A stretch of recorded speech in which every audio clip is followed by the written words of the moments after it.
हरे कृष्णा। भगवद गीता अध्याय 1 श्लोक संख्या 10 और 11 पे आज हम चर्चा करेंगे। अभी तक हमने देखा है कि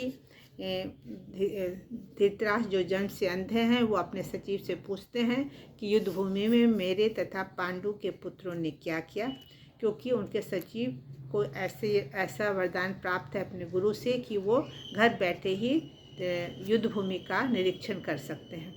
तो फिर वो बताते हैं कि जो दुर्योधन है उनका बड़ा पुत्र वो अपने गुरु द्रोणाचार्य के पास जाता है और बताता है कि पांडवों के सेना में कौन से बड़े बड़े योद्धा हैं और उनकी सेना में कौन से बड़े बड़े योद्धा हैं। आज हम श्लोक संख्या 10 देखेंगे। पहले गुरु परिणति करते हैं। ओम अज्ञानतिमिरान्धस्य ज्ञानाञ्जनशलाकया चक्षुरुन्मीलितं येन तस्मै श्री गुरुवे नमः। नमो विष्णुपादाय कृष्णपृष्ठाय भूतले श्रीमते भक्ति वेदांत स्वामी इति नामिने। नमस्ते सरस्वती देवी गौरवाणी प्रचाय निर्विशेष शून्यवादी पाश्चात्य तारिणे। श्री राधा गिरधारी भगवान की जय। जगन्नाथ बलदेव सुभद्रा मैया की जय। संवेद भक्त वृंद की जय। श्लोक संख्या 10। अपर्याप्तं तदस्माकं बलं भीमाभिरक्षितं पर्याप्तं त्विद्मे तेषां बलं भीमाभिरक्षितं। इसका अर्थ प्रभुपाद जी के द्वारा है। हमारी शक्ति अपरिमेय है और हम सब पितामह द्वारा भली भांति संरक्षित हैं, जबकि पांडवों की शक्ति भीम द्वारा भली भांति संरक्षित होकर भी सीमित है। इस श्लोक में दुर्योधन है जो है अपनी सेना और पांडवों की सेना की शक्ति की तुलना करता है।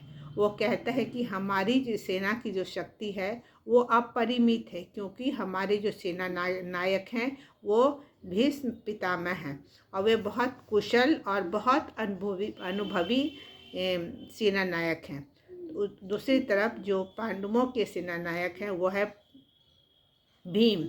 उसका अनुभव भीष्म पितामह की तुलना में नगण्य है और वो उसकी जो शक्ति भी है वो भी उसकी जो कुशलता भी है वो भीष्म पिता की तुलना में बहुत कम है। इसीलिए उसे लगता है कि उसका विजय निश्चित है, क्योंकि उसके सेनानायक भीष्म पितामह हैं और उसे अपने पितामह पर पूरा विश्वास है और उसे लगता है कि विजय होगी। और एक और कारण है कि दुर्योधन भीम से बहुत ईर्ष्या करता था। उसे लगता था कि अगर कभी उसकी मृत्यु होगी तो भीम के द्वारा ही होगी, क्योंकि उसने कई बार भीम को मारने का प्रयास किया था और भीम ने भी प्रतिज्ञा ली थी कि एक दिन वो सारे कौरवों को मार देगा। अब दूसरा श्लोक देखते हैं। अयनेषु च सर्वेषु यथा भागम अवस्थिता भीष्मेवाभिरक्षन्तु भवन्तः सर्व एव हि। अर्थ प्रभुपाद जी के द्वारा है। अतएव सैन्य व्यू में अपने अपने मोर्चों पर खड़े रहकर आप सभी भीष्म पितामह को पूरी सहायता दें।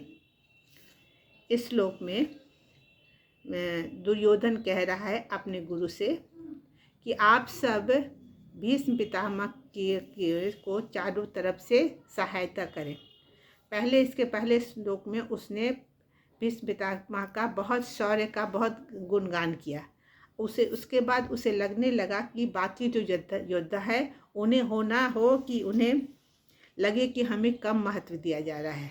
तो प्रभुपाद जी कहते हैं कि दुर्योधन बहुत बड़ा राजनीतिज्ञ है, कूटनीति से मालूम है, इसीलिए वो अब बाकी योद्धाओं को महत्व देने का कोशिश कर रहा है कि वो बहुत बड़े योद्धा हैं, लेकिन उनको आप सबकी ज़रूरत है। ऐसा वो अपने गुरु महाराज से कह रहा है कि आपकी ज़रूरत है। ऐसा न हो कि वो युद्ध करने में व्यस्त हो और दूसरी तरफ से उस पर हमारे दुश्मन के जो योद्धा हैं उन पर वार करें। इसलिए आप सब मिलकर उनकी सुरक्षा का ध्यान दें, क्योंकि वे वृद्ध हो चुके हैं और उनका आप पहले जैसी क्षमता नहीं रही है। इस तरह से ऐसा करके वो बाकी योद्धाओं को भी प्रोत्साहित कर रहा है कि आप सब भी उतने ही महत्व है मेरे लिए जितना भीष्म पितामह का है।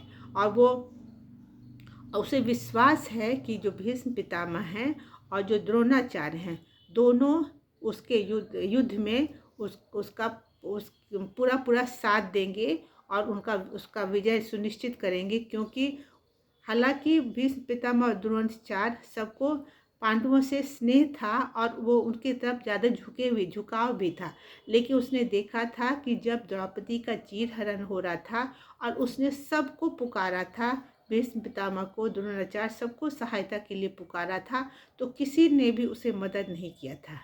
सब लोग मान बैठे रहे थे।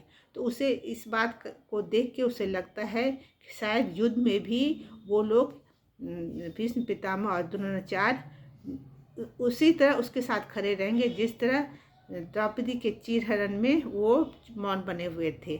उन्होंने पांडवों का, द्रौपदी का साथ नहीं दिया था।